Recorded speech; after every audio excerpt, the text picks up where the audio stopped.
Sim. Sim. Então, ótimo, eu vou mudar agora para a apresentação, não vou ver mais vocês, qualquer coisa podem me interromper se acontecer algum precalço. Então, bom dia, agradeço muito o convite.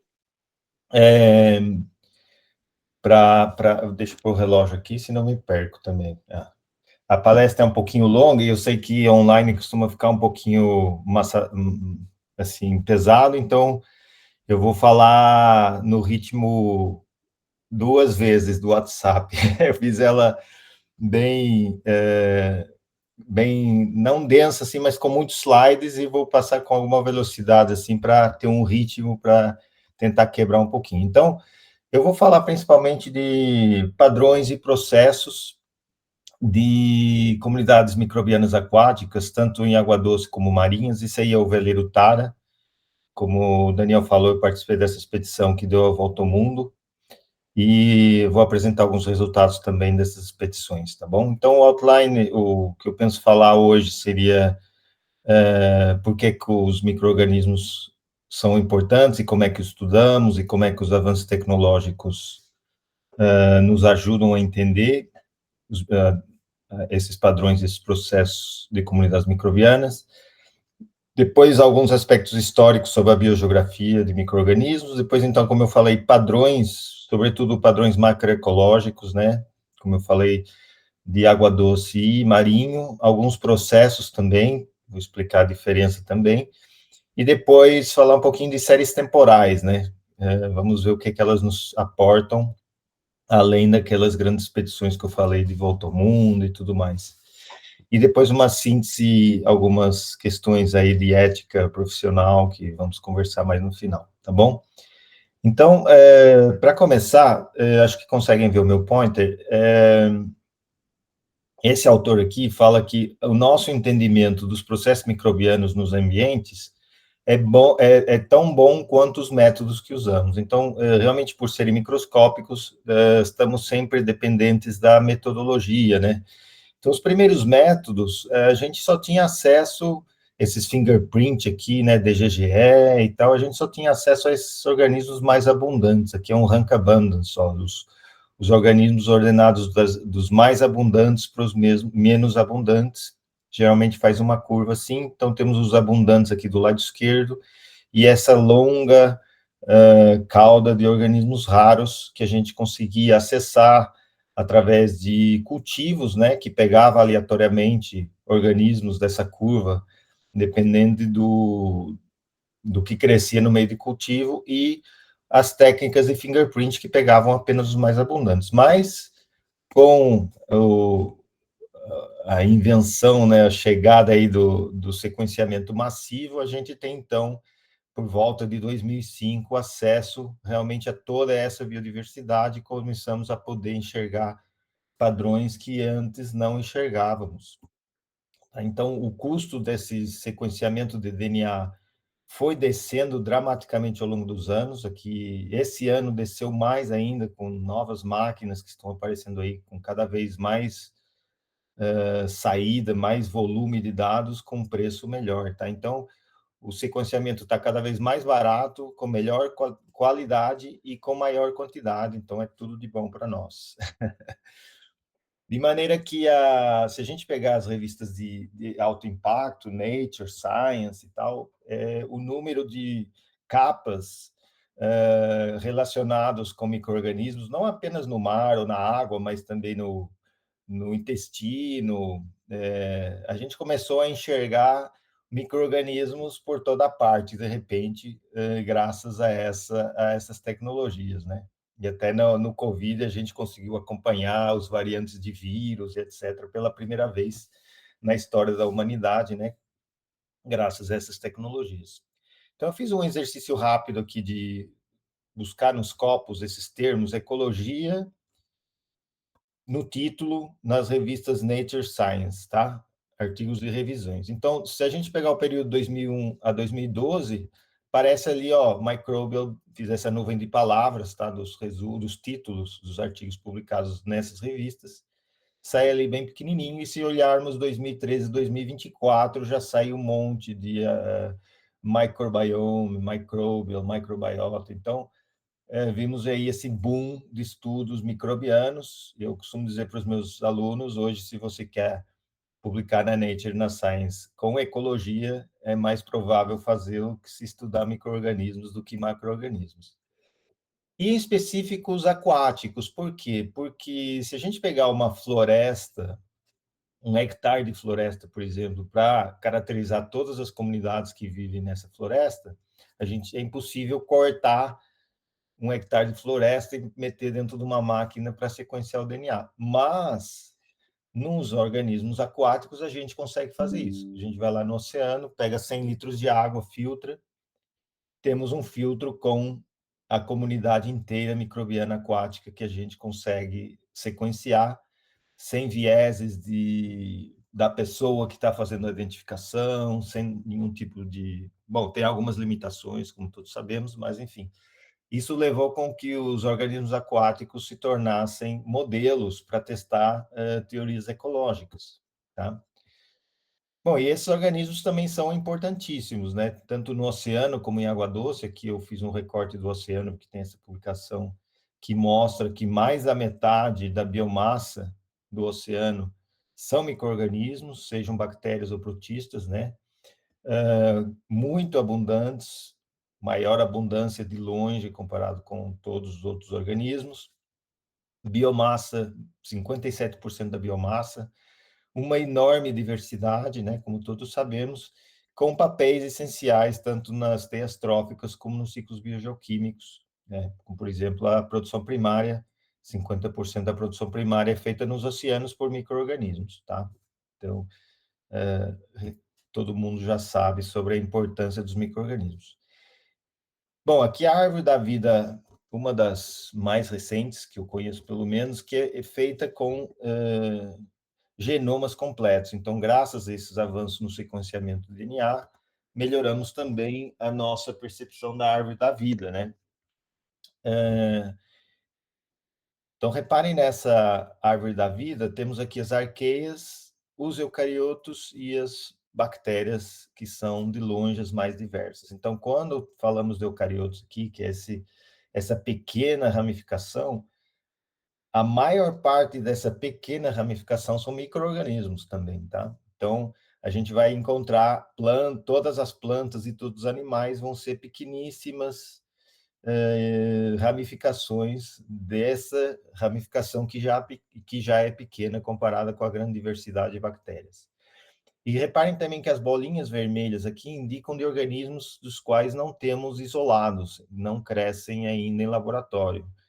Então, isso aqui são genomas tirados diretamente do ambiente, ok? Que a gente hoje consegue sequenciar genomas completos, sem ter que cultivá-los. Então, são organismos extremamente diversos, que a gente encontra também nos ecossistemas aquáticos, tanto os eucariotos como procariotos, e arqueias também, né? Bom, agora uma breve história da ecologia, das teorias ecológicas, que é para a gente depois pegar um pouquinho dessas teorias. Então, meio que a biogeografia ali nascida criada pela primeira vez, assim, os registros são de Van Humboldt, lá por 1860, as expedições que ele fez aqui na América do Sul. Recomendo a leitura dos diários de viagem do Van Humboldt, são excelentes. Mas esse caminho da biogeografia, depois com Charles Darwin e Wallace, corria num caminho separado e meio que concomitante com a ecologia, né, do Haeckel, a teoria de nicho, o Odum, o Hutchinson. E o primeiro trabalho realmente que juntou a biogeografia com teoria ecológica foi o MacArthur, com a teoria de biogeografia de ilhas, né, lá em 1967. Desde aí, novas teorias, entre aspas, eu costumo dizer teorias, porque em ecologia não é bem como a física, que temos as leis da física, né? Ecologia são mais modas do que teorias, vamos dizer assim, né? Mas, enfim, depois veio o Levins com a teoria das metapopulações, o Wilson com metacomunidades, né? Teve aí no meio também a teoria neutra, que eu nem coloquei aqui, e foi um cometa que apareceu e sumiu, né?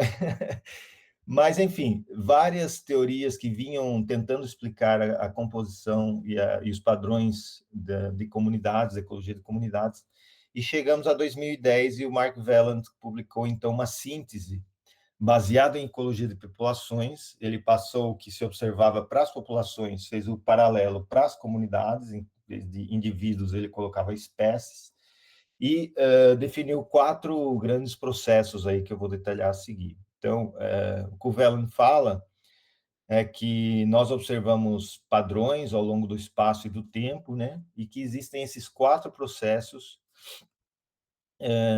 que geram esses padrões, tá?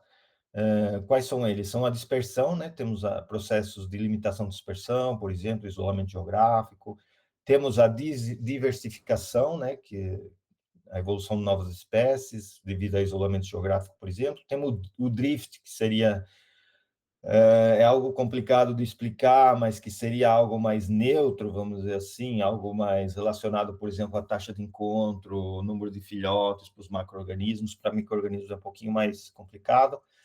E, finalmente, o que a gente está mais acostumado, que é a seleção, né? Que é o efeito filtro ambiental. Como é que esses parâmetros ambientais e bióticos influenciam no filtro ambiental, né?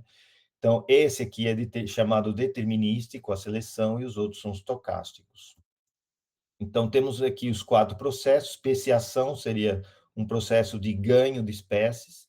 A dispersão também, quando um organismo chega de uma outra área, um processo de ganho de espécies. Depois temos o drift, que é um processo meio aleatório de perda de espécies, um processo meio neutro, né, que por alguma razão perdemos espécies, e a seleção, que é o filtro ambiental, que também faz com que algumas espécies não consigam permanecer em alguns locais, ok? Então, esses seriam os 4 processos de alto nível que o Veland nos fala. E a vantagem dessa aproximação é que esses 4 processos que estão aqui, eles realmente faz uma unificação das teorias anteriores, né? A ecologia de nicho de Hutchinson olhava apenas a seleção, a biogeografia de ilhas tinha aspectos de dispersão e de diversificação, né, de endemismos e tal, mas não tinha em conta aspectos neutros nem de seleção. Perdão. A teoria neutra, que olhava apenas, não, ela dizia que não existia seleção, né, que era tudo meio neutro, apenas relacionado com dispersão e diversificação. O labeled com a meta-comunidades já trazia um misto de seleção e dispersão, mas não contemplava o drift. E o Veland, então, que caracteriza esses 4 processos que ocorrem em diferentes proporções, dependendo do local e do momento, tá? Então, eu gosto muito de trazer esse trabalho. Um dos primeiros, lembre-se que na época nós conseguíamos enxergar apenas os organismos mais abundantes, né, com técnicas como DGGE e coisas do tipo, e surgiu, então, a questão se a limitação por dispersão era real para micro-organismos, né? Lembrem-se que lá atrás, em 1913, esse pesquisador tinha falado que everything is everywhere, but the environment selects, que essa hipótese aqui da direita, em que teríamos um pool de espécies que, com a capacidade de se distribuir, que tinham um ancestral comum, né, mas que se foram diferenciando num pool global, e que depois o ambiente filtraria as espécies presentes no local, porque as espécies de microbianas não teriam limitação por dispersão. Uma alternativa que esse artigo testou é que, a partir do ancestral comum, as espécies pudessem se diversificar através de isolamento geográfico. Então, foi um trabalho bem interessante com vulcões em diferentes áreas, né, áreas vulcânicas aqui. Essa foto aqui é minha na Colômbia, de um vulcão que formam esses biofilmes, né, com algumas bactérias com metabolismo de enxofre, né, e essa pesquisadora pegou, então, diferentes vulcões, diferentes regiões do mundo, e viu que ela, com sequenciamento de 7 genes na época, que era um absurdo, conseguiu provar que elas tinham especializado, né, que tinham evoluído nesses diferentes locais, e esses dois que eram mais próximos tinha resquícios, esse que era mais recente tinha resquícios desse que era o mais próximo, então provavelmente a bactéria daqui chegou ali e estava seguindo o seu caminho evolutivo, mostrando que o everything is everywhere não é bem assim, tá? Por enquanto, não vou falar muito de seleção, vamos falar mais para frente. Um outro artigo interessante é esse aqui sobre processos exclusivamente neutros, em que compara o que acontece com macro-organismos e com micro-organismos, tá? Cada bolinha aqui seria o geographic range, né, a distribuição geográfica de cada espécie, e no modelo neutro, tendo os organismos, micro-organismos maior capacidade de dispersão, o que aconteceria com os padrões que observamos? Então, comparando, por exemplo, o rank abundance dos micro-organismos seria com uma cauda mais longa aqui, né, porque tem maior capacidade de dispersão, maior riqueza, o species area também estaria mais para cima, e o distance decay, né, que são padrões ecológicos que a gente vê aí na literatura para macro e micro-organismos, seria diferente também, e o mecanismo seria a diferença para macro-organismos em que tem uma especiação no pool regional, os micro-organismos teriam uma especiação mais local, mas uma grande capacidade de dispersão e um pool global, né?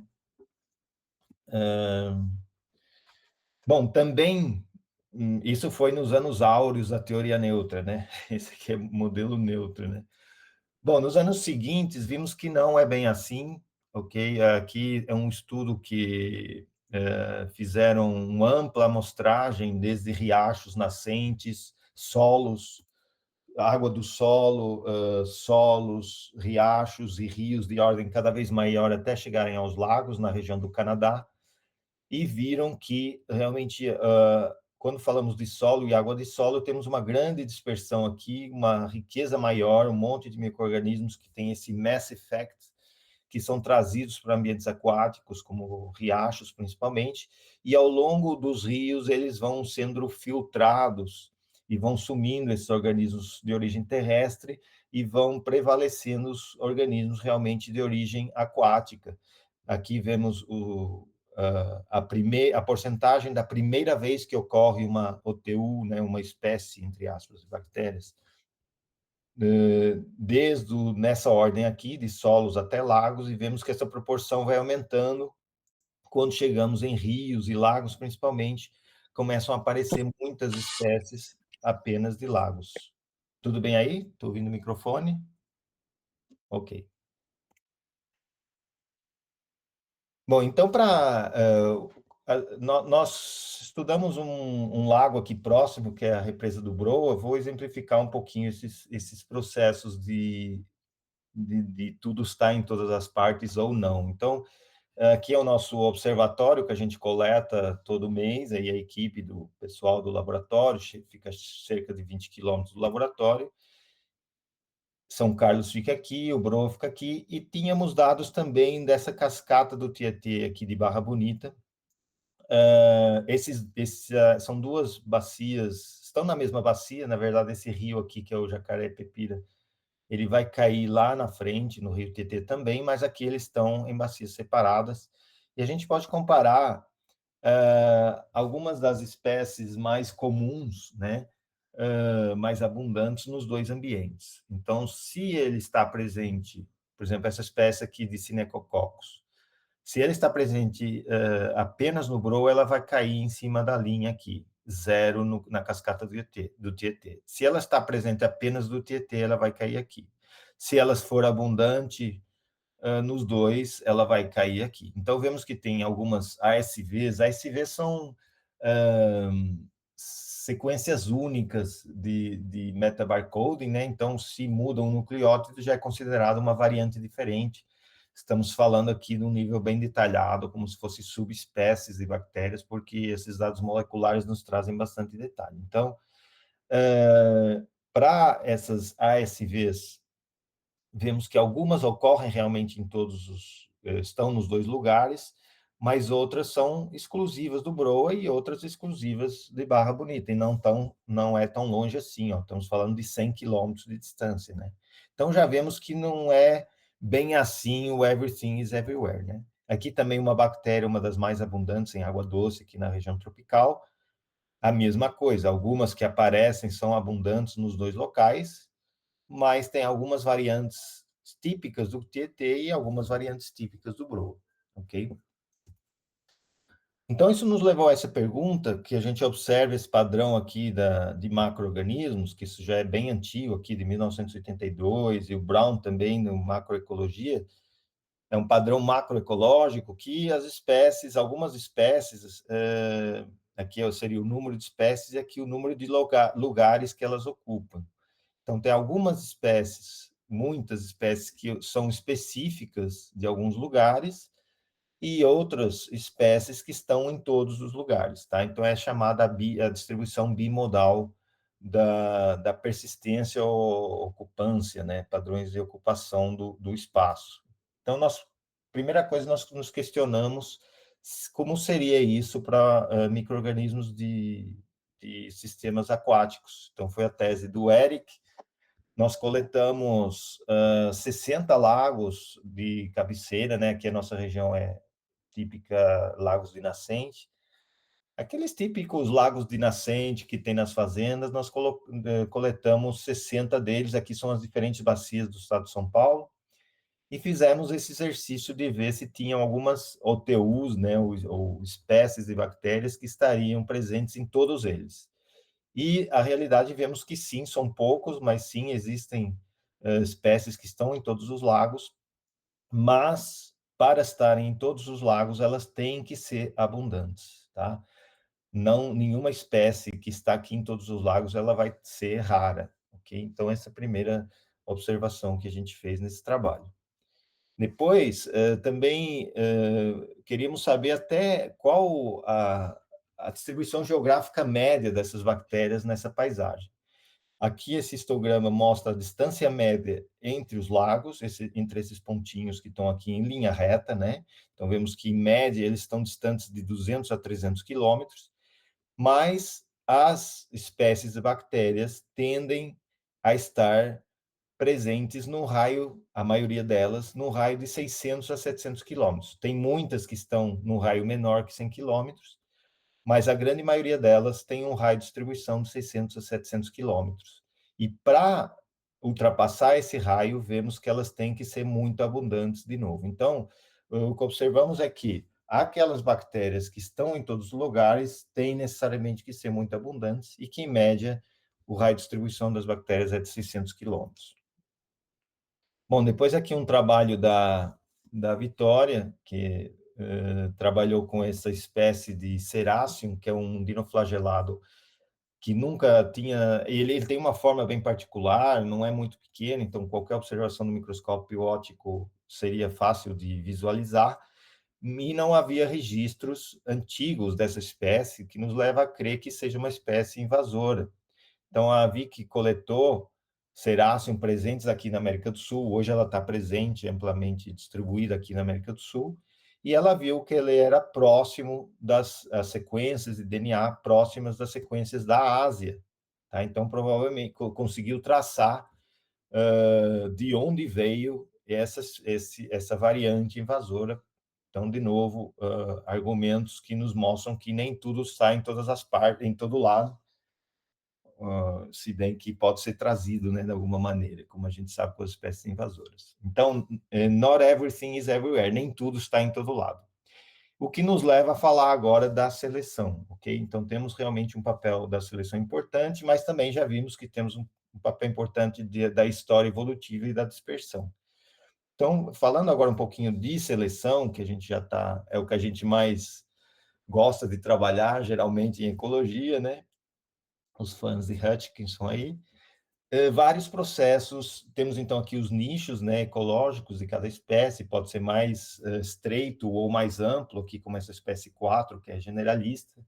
Isso nos traz uma sobreposição de nicho ou uma diferenciação de nicho, né, e isso aí tem a ver com aspectos ambientais, né, o filtro ambiental, mas a própria interação das espécies, como a competição, podem ou não levar à coexistência ou à exclusão competitiva, né? Então, todos esses aspectos nos levam a diferenças de fitness, de aptidão dessas espécies, que nos levam, então, a processos de seleção natural. Então, aí podem ocorrer esses processos de duas maneiras. Nós podemos ter,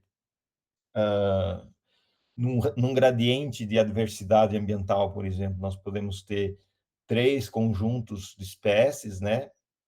Três grupos de variantes, três grupos de espécies, que podem estar distribuídas filogeneticamente, aleatoriamente numa árvore filogenética ou agrupadas, né? É o que chamamos de conservacionismo filogenético, phylogenetic conservatismo, né?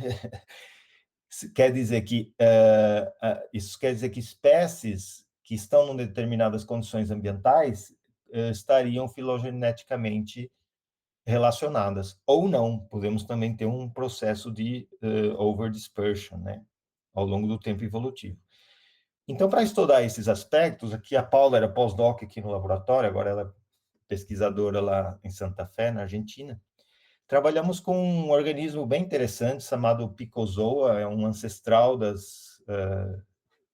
é um pouquinho enigmático esse organismo tanto pela filogenia como pela sua ecologia, porque ele é relacionado com as clorofícias e toda a ramificação aí que deu origem às plantas, mas ele não é fotossintético.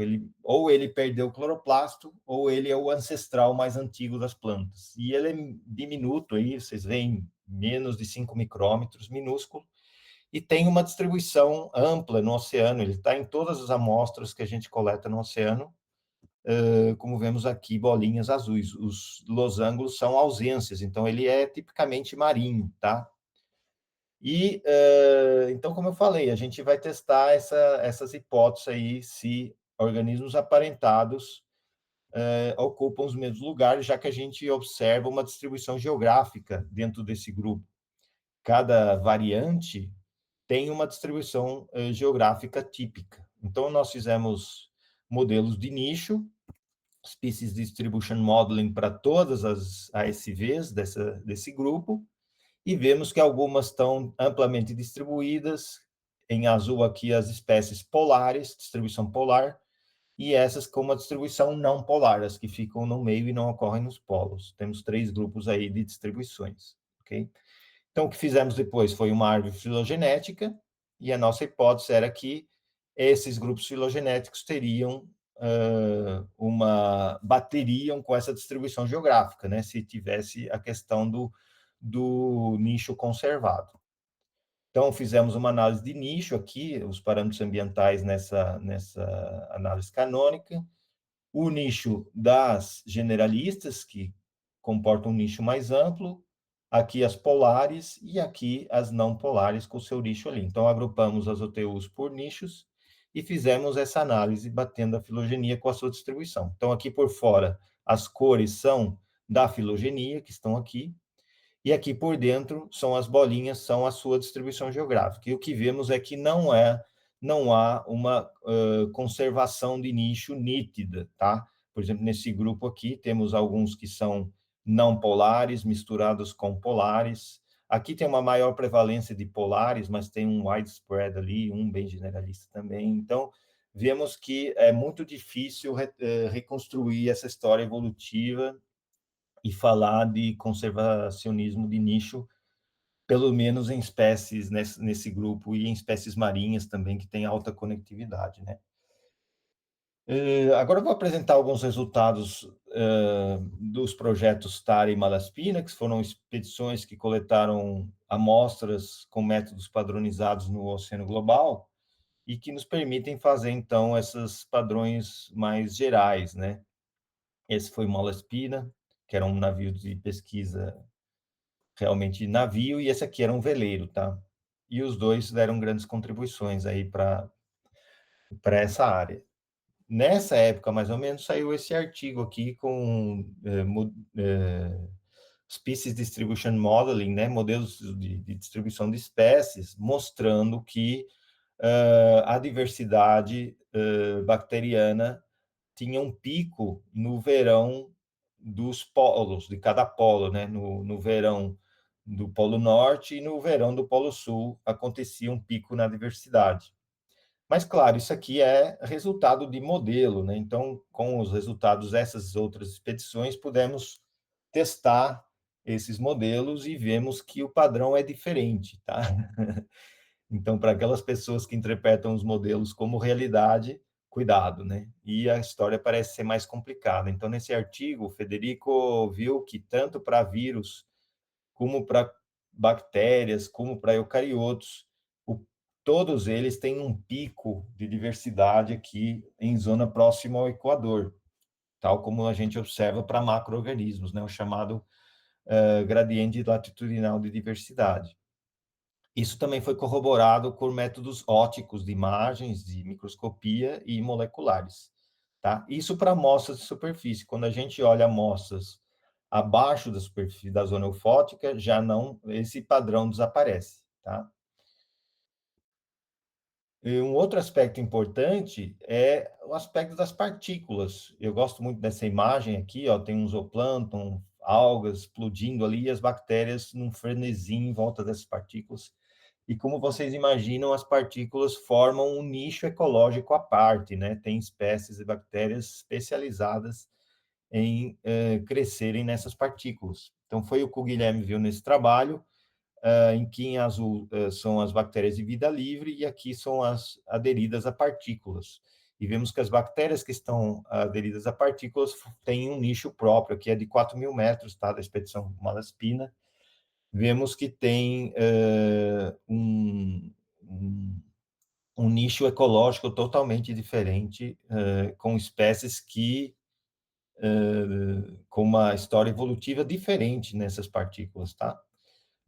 Aqui o trabalho da Mireia, que mostra também que conforme aumenta o tamanho da partícula, aumenta a diversidade de bactérias, mas não para todos os grupos, tá? Que são ordenados os tamanhos de partículas, vemos que alguns grupos, como Sarons e Cinecoccus, até tendem a diminuir a actinobactéria também, enquanto outros claramente aumentam, como Alteromonas, que é um grupo típico de partícula, Planctomicetes, Verrucomicróbia, aumenta a sua diversidade e a sua abundância nas partículas, tá?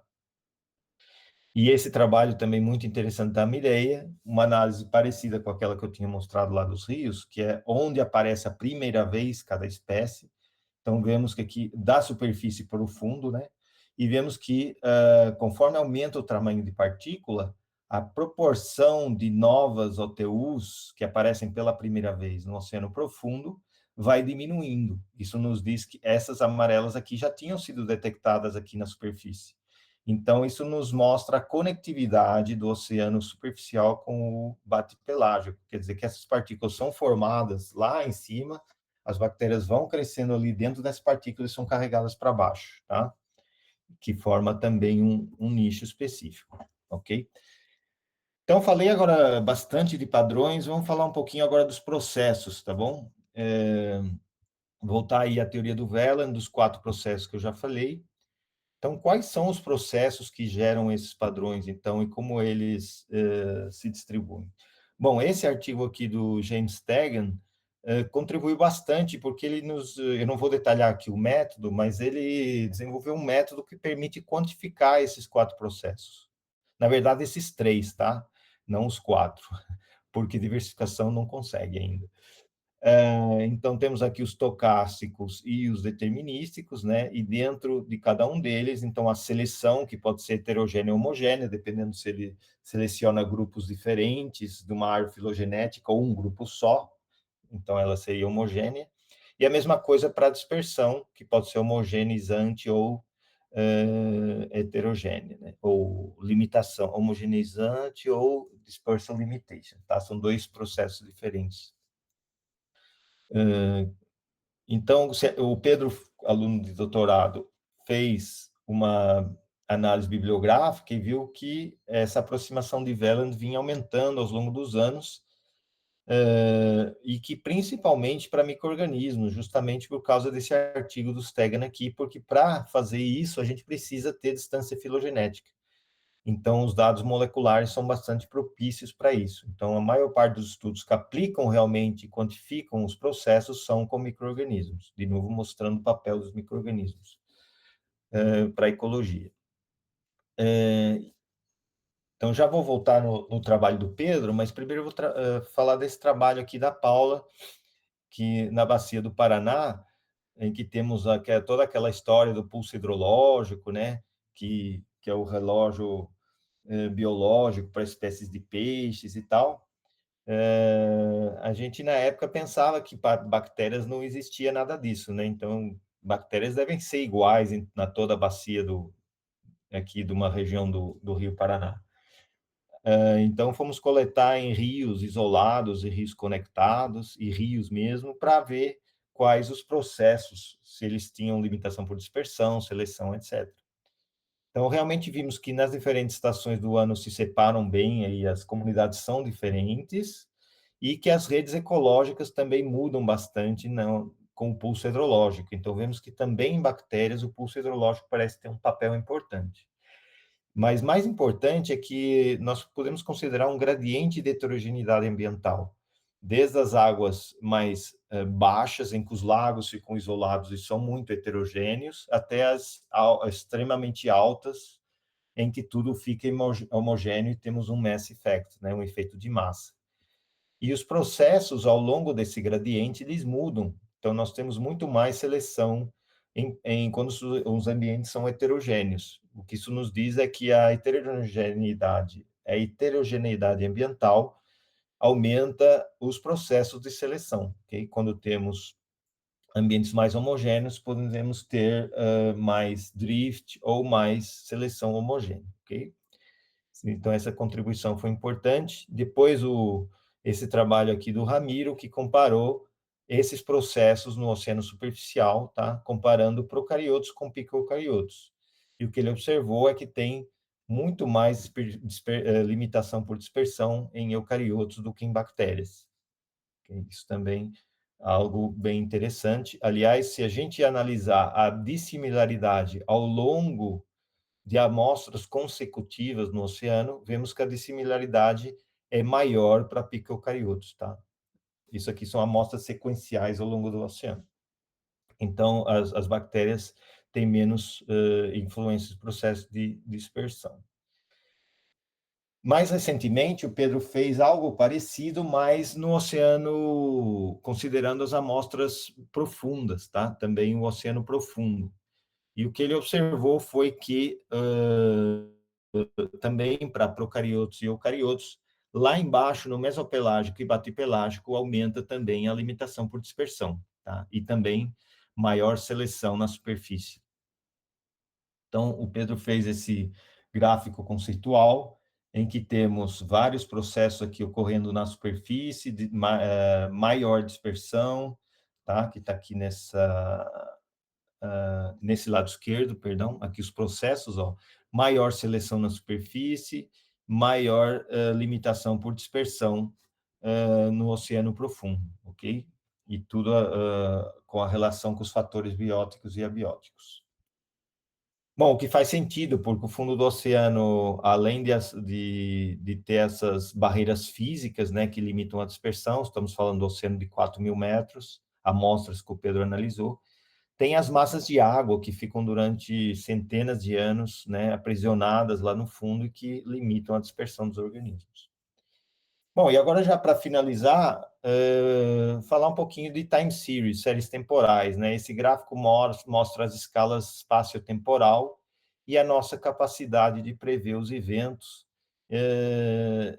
e onde é que entram as time series, né? As time series são muito úteis para observar processos, às vezes, até de escalas maiores, que a gente tem dificuldade em observar em campanhas oceanográficas. Tá? E mais, precisamos de ter séries temporais muito longas para contribuir até para modelos e observar a variabilidade interanual, né? Um dos primeiros trabalhos, ainda não tinha o NGS na época, com a ARISA, que era uma fingerprinting, o Jet Furman mostrou que aqui são de similaridade de Bray-Curtis em amostras separadas por 1 mês, por 2 meses, 3 meses, 4 meses, 5 meses. E ele observou que cada vez que ele chegava em 1 ano, a similaridade aumentava, quer dizer, se repete o padrão da comunidade a cada ano, tá? Um aumento na similaridade com periodicidade anual. Claro que isso aqui vai descendo, mostra que tem uma estabilização interanual, aqui comparando 9 anos, 8 anos, vai tendo uma estabilização interanual. Okay? Então, mostra que há uma recorrência das comunidades anualmente nesse observatório aqui, que eu acho que era no BATS, que é no Oceano Atlântico, se não estou em erro. E aqui uma foto para mostrar que tem muitos observatórios aqui no hemisfério norte, mas pouquíssimos aqui no Atlântico Sul. Tá? Se a gente olhar aqui a costa brasileira, 0, né? Então, esses aqui ficou alerta, né, que precisamos desenvolver estratégias para ter mais observatórios aqui no Atlântico Sul.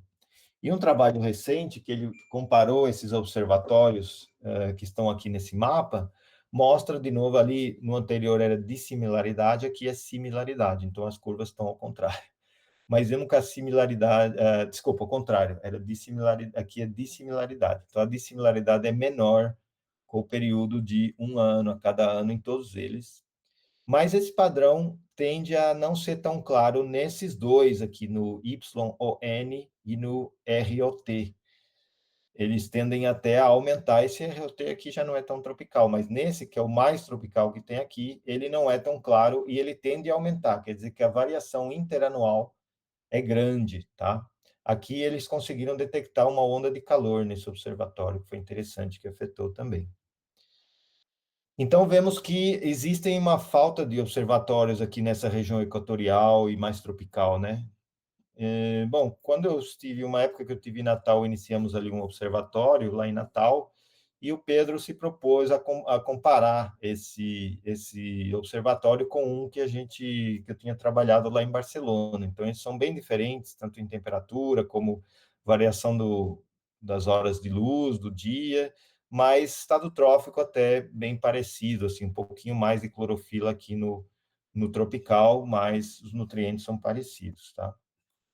Bom, aqui tem muita informação, quero apenas mostrar que as composições, tanto de protistas e procariotos, não é tão diferente assim, quando a gente olha os grandes grupos, mas a composição da SVs claramente separada. Então, temos composições muito diferentes nos dois observatórios, mas contrastante com o que tinha observado lá no gradiente latitudinal, né? Maior diversidade no local temperado, comparado com o tropical, certo? Que está aqui nesse gráfico, maior diversidade no temperado. Claro que aqui estamos falando de um período de 5 ou 6 anos seguidos, então, no outro era uma foto, né, no TAR e tal, a gente tira uma amostra e compara a diversidade de uma amostra. Aqui estamos comparando a diversidade ao longo do ano. Então, com mais flutuação sazonal, é esperado, então, a gente já ter essa grande diversidade aí nos locais temperados. Então, o que geralmente se observa é que no local tropical, essa curva tem, que é os rank abundance, né, de procariotos e protistas, aqui são os de fração de maior tamanho e de menor tamanho, aderido à partícula e vida livre, vemos que, em geral, tem uma menor dominância nos tropicais, tá? E essa cauda maior. Então, se a gente analisa uma amostra, nós vamos encontrar uma menor dominância em mais espécies. Por isso que dá aquele gradiente latitudinal de maior riqueza no Equador. Mas se a gente analisar o ano completo, e por isso que a time series é interessante, o padrão pode mudar. Então, comparando, vemos que para procariotos, uma série de espécies cosmopolitas que aparecem nos dois locais, com aqui uma abundância ao longo do ano inteiro, Sinecococcus no local tropical, e algumas espécies típicas de apenas um dos locais, essas aqui do temperado e essas aqui do tropical. Em citometria, a gente já tinha observado uma grande abundância desses Sinecococcus ao longo do ano, o trabalho da Maiara. Quando a gente divide Sinecococcus com picoeucariotos, vemos que a latitude, né, a gente fez uma revisão bibliográfica, que os locais perto do Equador tendem a ter uma maior quantidade de Cinecoccus por pico eucarioto. E por isso a gente observa aqui essa abundância ao longo de todo o ano muito grande de Cinecoccus. Quando a gente olha os eucariotos, tem menos taxas como cosmopolitas, isso aqui, nem sempre eles são abundantes nos dois locais. Então, aquela limitação por dispersão parece ficar mais evidente aqui também. Vemos também na recorrência, né, dos taxas, a sazonalidade. Aqui é o sítio temperado, muitos taxas que reocorrem a cada ano, em janeiro, fevereiro, dezembro, aqui nos diferentes meses. E no local tropical com baixa recorrência, quer dizer, não existe essa sazonalidade que a cada ano faz um bloom de alguma coisa. As espécies estão mais distribuídas com maior estocasticidade. Então, quando a gente faz aquela análise de dissimilaridade, para procariotos, vemos que aqui no local tropical não tem sazonalidade praticamente, nem para protistas, nem para procariotos, enquanto no local temperado tem essa recorrência de período anual. Então, os processos também são diferentes nos dois locais. Basicamente, vemos maior seleção aqui para procariotos, principalmente, no local temperado. Essas barrinhas aqui são maiores, ok?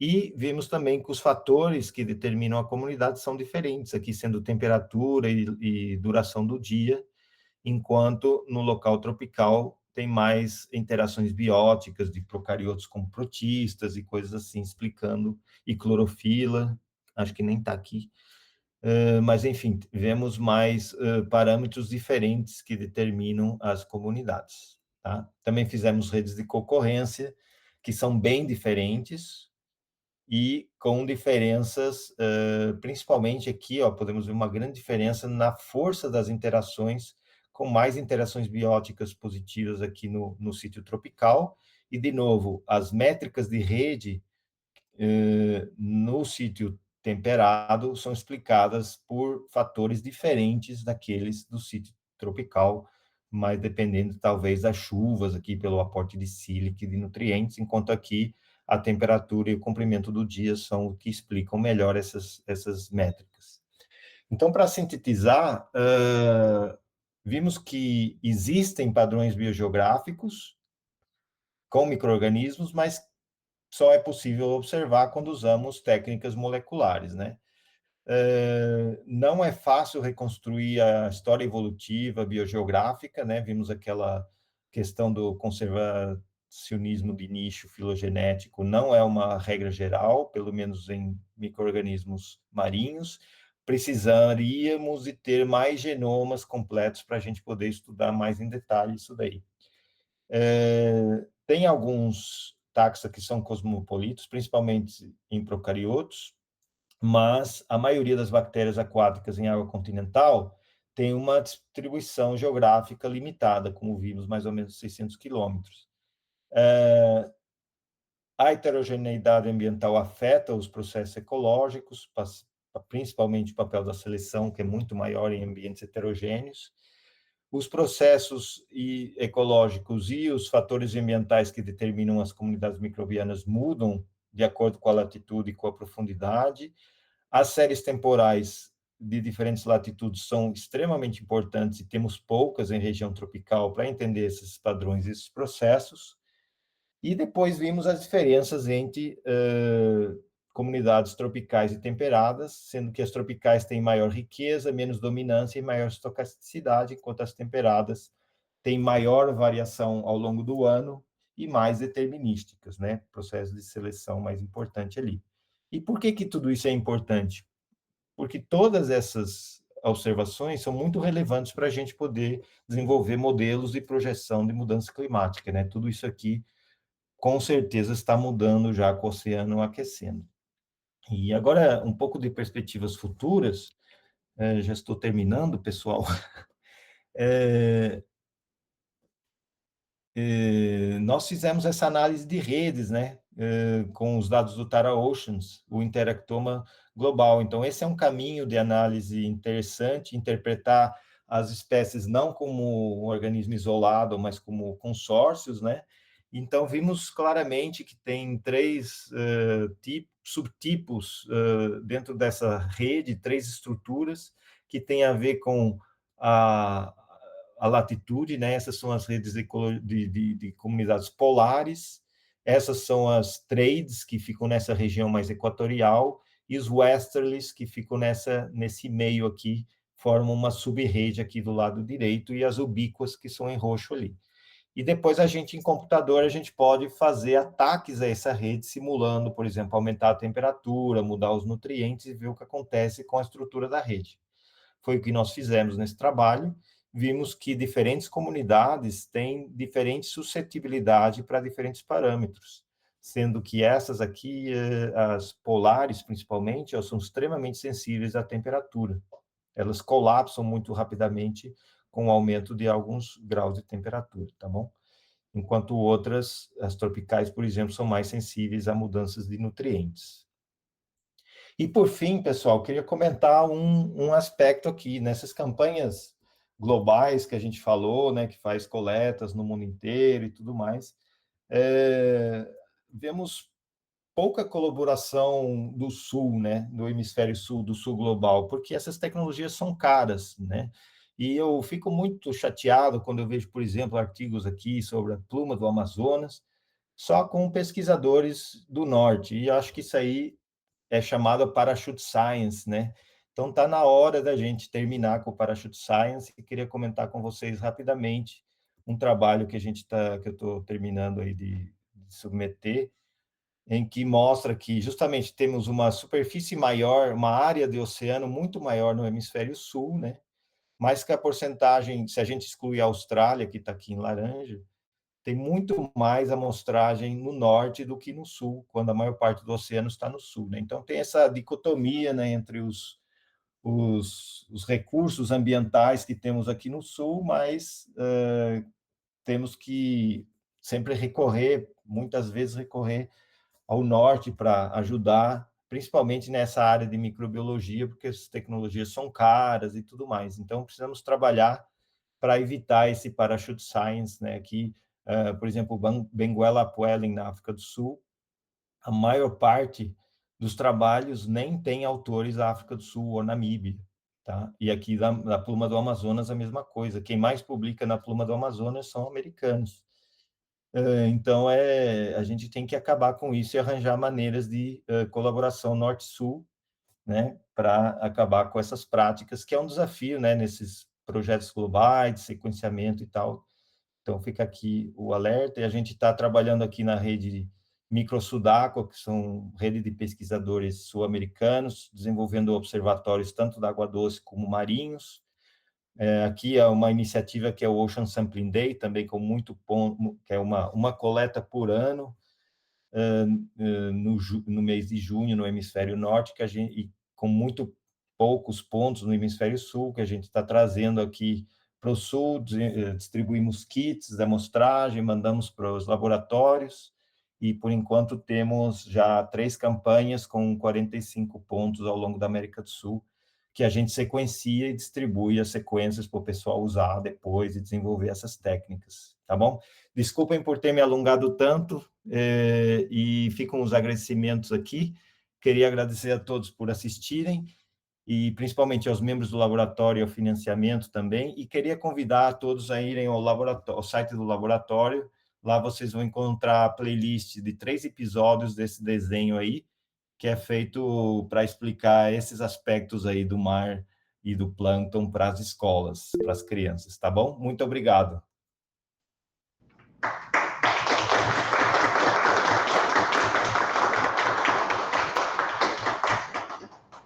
Muito obrigado pela palestra, foi incrível, acho que bastante coisa para discutir. Acho que agora a gente abre um tempinho para pergunta, né? Não sei quem é que fazer primeiro, o pessoal daqui, desse pessoal do Meet, tem perguntas? Alguém tem pergunta? Se o pessoal do Meet não tiver, eu sou mais ninguém aqui. Tá, então, para já abrir mais uma vez, obrigado. Eu tenho uma pergunta, primeiro que assim, a gente sempre acaba comparando um pouco, né, padrões da macroecologia com a ecologia microbiana, né? E vocês observaram muito bem esses padrões biogeográficos e viram que na ecologia microbiana a gente também tem o padrão padrão latitudinal de diversidade, por exemplo, né, principalmente na superfície do oceano, que é um achado interessantíssimo. E a minha pergunta vai mais relacionada às redes de concorrência, que eu tenho olhado um pouco mais para isso agora, e eu queria saber se vocês têm observado também se as redes de concorrência microbiana, se elas também seguem, de certa forma, alguns padrões de redes de interação que a gente observa na macroecologia. Então, se a gente consegue também ter esses padrões ou não. Sim, boa pergunta. A gente observa diferenças, tá? Observamos, as redes são bem diferentes, a estrutura, as métricas de rede são bem diferentes. Quando a gente olha, por exemplo, redes polares no oceano ou do oceano tropical, elas são bem diferentes. Nos observatórios também são bem diferentes, a estrutura delas, né? O que acontece? Tem uma questão metodológica aí também, né? As redes de concorrência, quando você tem essas grandes variações sazonais que ocorrem no sistema temperado, aqueles picos de fitoplâncton na primavera e depois todas as algas, as bactérias que se desenvolvem, isso cria uma topologia de rede muito específica, né? E interações até mais fortes. Mas ainda não temos, eu diria que eu acho que preciso duas coisas. Primeiro, ter mais observatórios na região equatorial, tropical, com séries temporais, e a segunda coisa é desenvolver, e a gente está trabalhando um pouco nisso agora, métodos diferentes para explorar redes de série temporal. Porque só a concorrência, já que você tem o fator tempo, por que você não aproveita o fator tempo nas redes, né? Então é isso que a gente está tentando fazer agora, que eu acho que vai trazer um novo olhar para essas redes de interação. Só a concorrência realmente, a gente vê que é diferente, enxerga diferente, mas não sabe bem por quê. Eu diria assim. Até imagino por quê, mas é difícil de mostrar isso nas redes por serem redes de concorrência. Tem mais perguntas relacionadas a isso, mas primeiro eu vou ler a pergunta que o Gustavo fez aqui. Então, Gustavo, obrigado por ótima palestra, professor. Obrigado por compartilhar sua pesquisa. Tem uma pergunta de leigo. Não conheço a ecologia do micro-organismo, mas como se observa / mede interações entre micro-organismos? Exatamente, era o que eu estava falando agora. Então, as redes de concorrência, que é o que todo mundo faz geralmente, né? Nós colocamos a espécie A no eixo do X e a espécie B no eixo dos Y. Se, de alguma maneira, existir alguma relação, quer dizer, que elas concorrem num conjunto de amostras, seja positiva ou negativa, quer dizer, quando uma aumenta, a outra também aumenta, ou quando uma aumenta, a outra diminui, a gente infere que existe ali alguma interação. Depois existem métodos também que a gente usa para retirar o efeito da variação ambiental, porque, por exemplo, pode aumentar a temperatura e duas espécies diferentes respondem a esse aumento de temperatura, sem que necessariamente elas tenham uma interação. Então, existe um método estatístico para retirar essa falsa interação. Então, existe algum filtro aí. Mas, de novo, não estão todas as interações comprovadas, e dois, eu insisto, é importante trabalhar em séries temporais e redes com métodos diferentes para estudar essas interações. A gente está trabalhando agora com os métodos bem diferentes de série temporal, que não envolve modelagem sem equações e tal, mas que em breve eu acho que vão sair uns trabalhos legais aí sobre isso. Por enquanto é isso que o pessoal faz, são redes de concorrência, né? Eu estou ansioso para sair esse trabalho, estou curioso, porque eu estava aplicando recentemente também, vendo variações, por exemplo, na estabilidade da rede e na vulnerabilidade, que eu vi que vocês fizeram esse último trabalho com robustez, né, da rede. Mas eu queria perguntar agora, uma pergunta que eu tenho, você comentou da série temporal, né? Série temporal quando a gente está falando de ciências atmosféricas, a galera são 30 anos para mais, né? Na macroecologia, depende do organismo.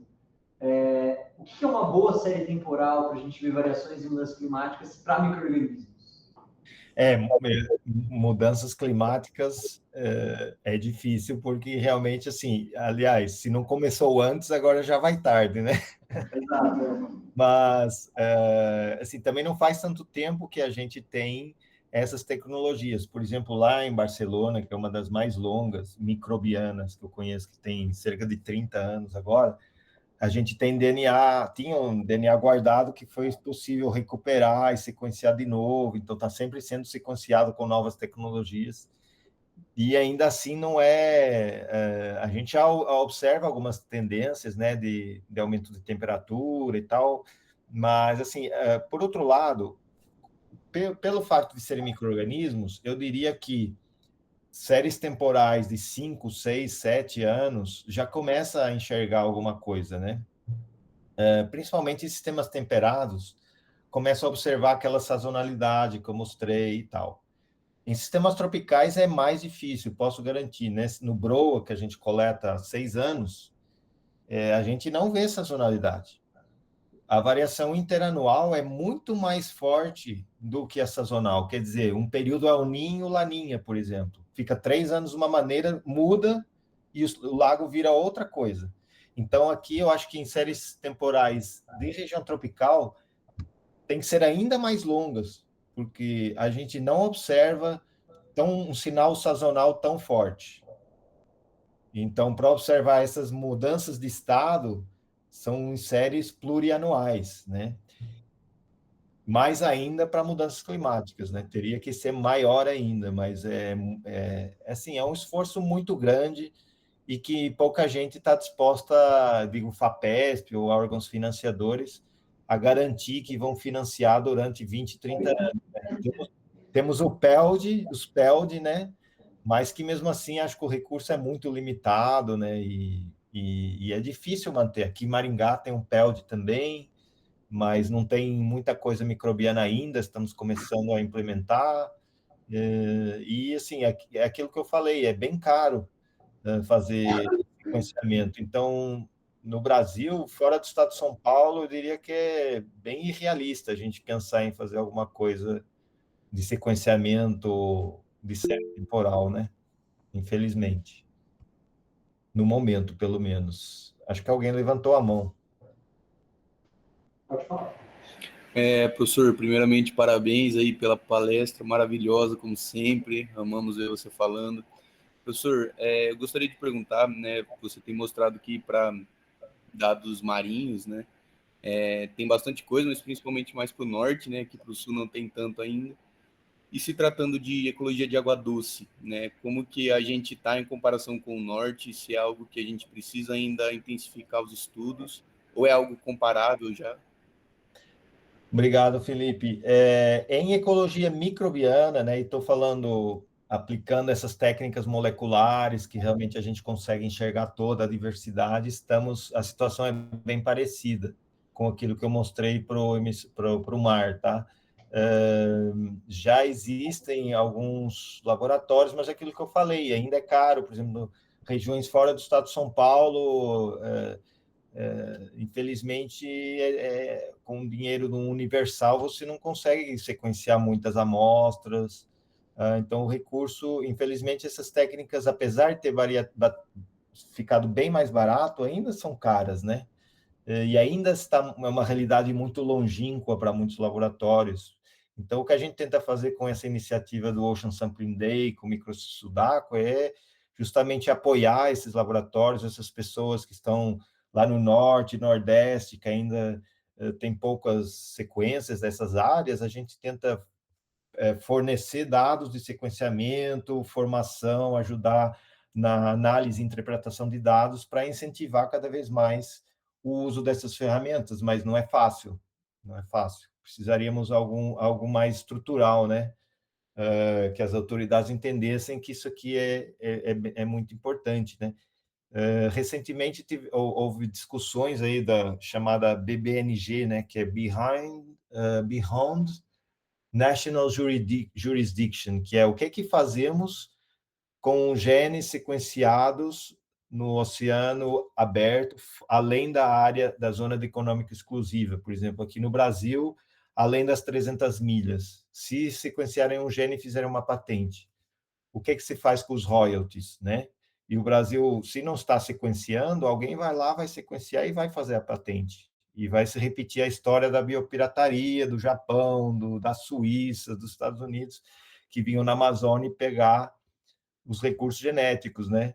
Então, tudo isso está em discussão, mas o Brasil tem a obrigação de avançar nessa área também, né? Mas ainda estamos engatinhando. Perfeito. Teve mais uma pergunta aqui. Professor, parabéns pela palestra, excelente. Tem uma pergunta. Qual software o senhor utilizou para simular as redes globais? Tá, não existe um software específico, é código, né? São pacotes do R, basicamente, ou Python e R. Perfeito. Acho que a outra aqui não foi uma pergunta, mas foi mais um agradecimento. Obrigado. Não sei de onde é que é essa pós-graduação da botânica, mas agradeço. O Tássio levantou a mão, pode falar. Bom dia, Hugo. Bom dia. Eu estou com uma dúvida em relação à questão de amostragem, né? Claro. Você mostrou alguns trabalhos que você fez com plâncton também, certo? E aí, aqui na Paraíba, eu sou aqui da UFPB da Paraíba, né? E a gente vai começar um projeto agora em junho, a gente vai começar a amostragem para fazer o levantamento do plâncton, né, de toda a plataforma marinha aqui da Paraíba. Então, a gente vai pegar os 13 estados que tem, que o litoral, né, atinge e vai fazer essa amostragem. Aí a minha dúvida é em relação à coleta, né, para fazer essa amostragem do plâncton. Porque a nossa plataforma ela não é tão profunda, ela vai até cerca de 50 metros, né? Uhum. E aí a minha dúvida é se valeria a pena coletar em diferentes profundidades ou se, pelo menos até onde você conhece, se dentro desses 50 metros não teria uma variação muito grande. Então, eu poderia coletar ou em diferentes pontos e fazer uma amostra heterogênea, né, com esses diferentes pontos, ou coletar em uma profundidade específica, né, nos pontos que eu vou coletar. O que você acha que seria mais interessante fazer? Obrigado, Tassi. Eu não me aprofundei muito nessa parte, mas é importante. Uma das grandes sacadas, transformações que trouxe esse Tara e esses Malaspina, esses protocolos padronizados, que eu posso depois compartilhar com você, é que tem essa visão holística, tá? A gente pega desde vírus até larva de peixe, todos os organismos, vírus, bactérias, fitoplâncton, zooplâncton, ciliados, e sequenciamos tudo. Então, historicamente, né, até nos departamentos da universidade, tem a botânica, a zoologia, né? Eu diria que essa abordagem destrói essa estrutura, porque os organismos, na realidade, eles estão todos coexistindo ali, né? Então, essa abordagem holística é muito interessante, que a ferramenta molecular nos permite, não precisa ter um especialista em algo, um especialista em ciliado e etc., né? Então, essa tem outras limitações que a gente pode discutir, mas essa é uma vantagem. Só que para fazer isso, é muito diferente coletar uma bactéria que está 10 a sexta por mililitro ou um zooplâncton que está 1 por metro cúbico, para a gente ter o mesmo esforço amostral. Então, o que fizemos no Tara? Bom, para bactérias a gente filtra nos filtros bem grandes, assim, 100 litros de água, mas para plânctons ou plâncton a gente filtra, usa redes e sequencia e guarda o concentrado da rede. Então, essa seria a minha primeira sugestão, de tentar adaptar o método para cada tipo de organismo, para cada fração de tamanho, pelo menos, porque estão em abundâncias muito díspares, muito diferentes, então tem que filtrar a quantidade de água diferente. Você não pode analisar o zooplâncton num filtro de bactéria, porque vai pegar 2 ou 3 organismos, então não é suficiente. E eu posso passar depois os protocolos. Quanto ao perfil vertical, geralmente, depende, se é bem costeiro, como eu acho que eu entendi, pouco provável que tenha uma estrutura vertical, mas se sair mais para fora, que tenha já aquele DCM, né, aquele pico de clorofila profundo, aí eu sugiro fazer 2 pontos superfície DCM, tá? Que geralmente está ali a 70, 80 metros. Mas se já está numa plataforma que já está bem misturado, não vai ter essa estrutura vertical. Então, a minha sugestão seria fazer um perfil com a sonda, se tiver, ver o perfil, se tem um pico ali a 60, 50 metros, era bom coletar os dois, porque as comunidades são bem diferentes, tá? Certo, obrigado. E eu quero os protocolos, sim, por favor. Certo, depois me manda um e-mail que eu mando para você. Tá. Obrigado. Hugo, obrigada pela sua palestra, foi excelente, muito bacana. Retomando aquela questão dos financiamentos, né, da dificuldade que a gente tem aqui no Brasil de ter financiamento ou de longo prazo ou de escalas, vamos dizer, continentais, né? Porque nosso país é de uma escala continental. Como que você vê assim, o esforço, né, por parte do governo, das agências de fomento, como que tem sido o trabalho? Existe algum trabalho por parte da academia de mobilizar essas agências ou o próprio governo no sentido de entender a necessidade desses estudos nessa escala continental? Porque a gente vê algumas iniciativas mais tímidas, né? Por exemplo, aquela chamada Amazônia Mais 10, que tentou conciliar pesquisa na Amazônia com pesquisadores lá do Pará, da Amazônia, com a FAPESP aqui no Sudeste. Mas ainda é alguma coisa tímida, do tamanho do nosso país e a necessidade de fazer essas amostragens ao longo da costa ou ao longo de todo o território.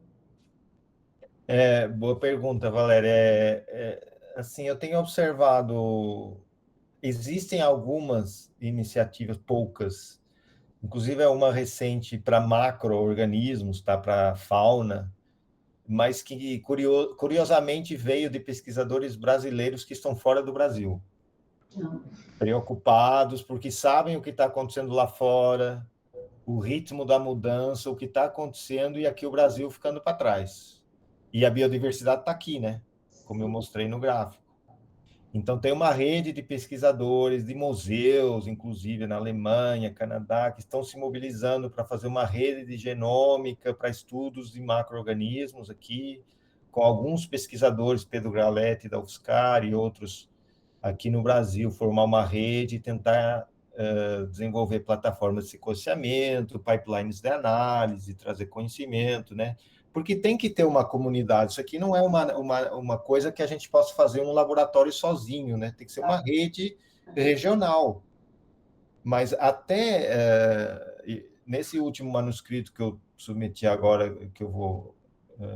depois eu mando para você, por exemplo, esse microsudaco que envolve países da América do Sul, Argentina, Uruguai, Brasil, é extremamente difícil a gente conseguir. A gente organiza seminários a cada 2 anos, workshops, mas é extremamente difícil fazer isso aqui.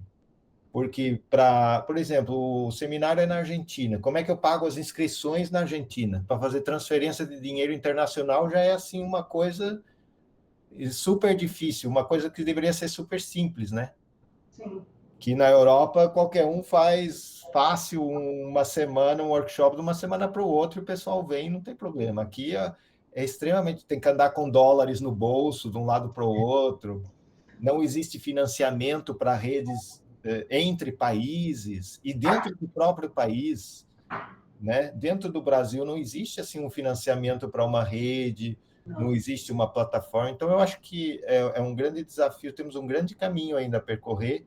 Eu acho que requer apoio externo, eu acho que realmente as associações, ISME, todas essas associações deveriam e poderiam dar mais suporte, mas acho que também os países têm que fazer o dever de casa também, né?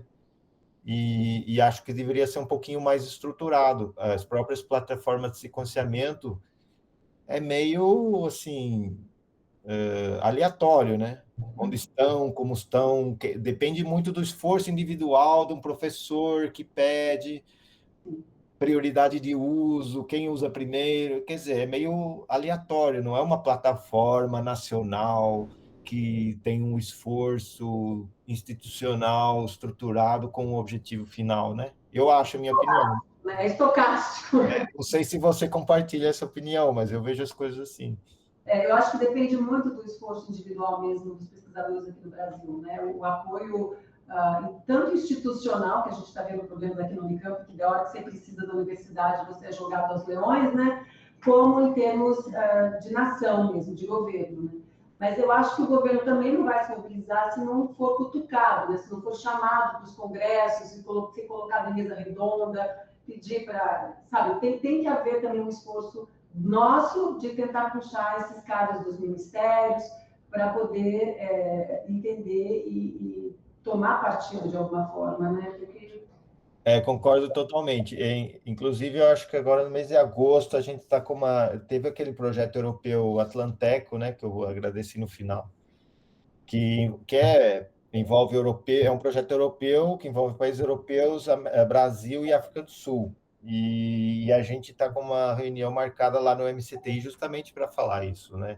O Brasil não pode ficar para trás, a Europa ajuda, mas a gente tem que se ajudar também, né? Então, temos que... Esse micro Sudaca, como que você, existe um apoio do governo? Não, zero. Não, zero. É uma iniciativa só dos pesquisadores. Mesmo. É só dos pesquisadores. Temos a sorte de ter...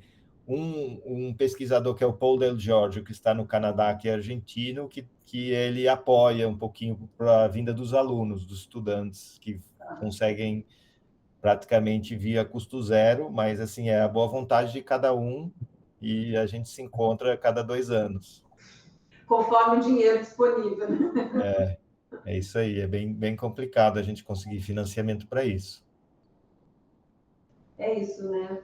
Então, essa nova geração aí tem muito trabalho pela frente, né?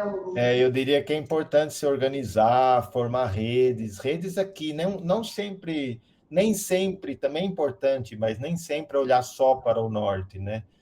Vai lá, aprende, vem, mas forma uma rede aqui, compartilha o conhecimento, e a gente tem que ser forte aqui coletivamente, não e não só focar em ir lá fazer o pós-doc, fazer o doutorado, e voltar, né? Eu acho que é importante a gente compartilhar esse conhecimento aqui, gerar e caminhar junto, né? Todo mundo tem uma comunidade aqui no Sul que a gente possa se apoiar. Compartilhar o conhecimento e essa mentalidade, né? Sim, também. De trabalhar mesmo em rede, de colaborar, né? Bom, tá ótimo. Mais alguma pergunta, gente? Não?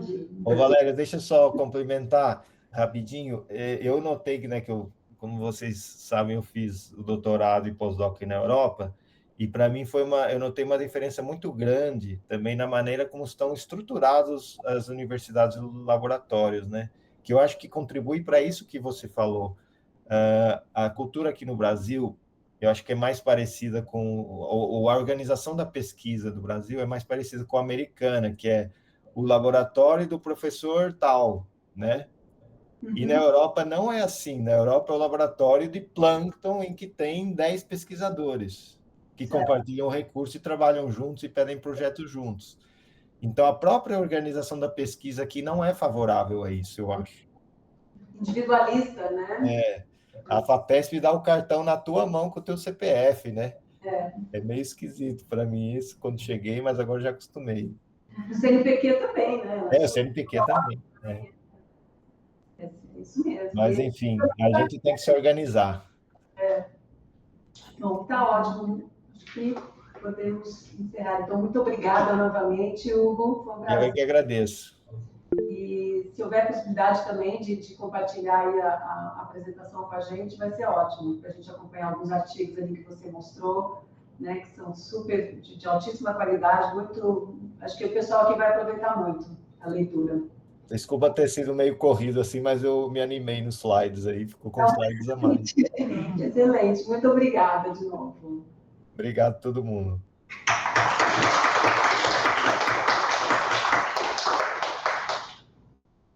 Tchau. Tchau.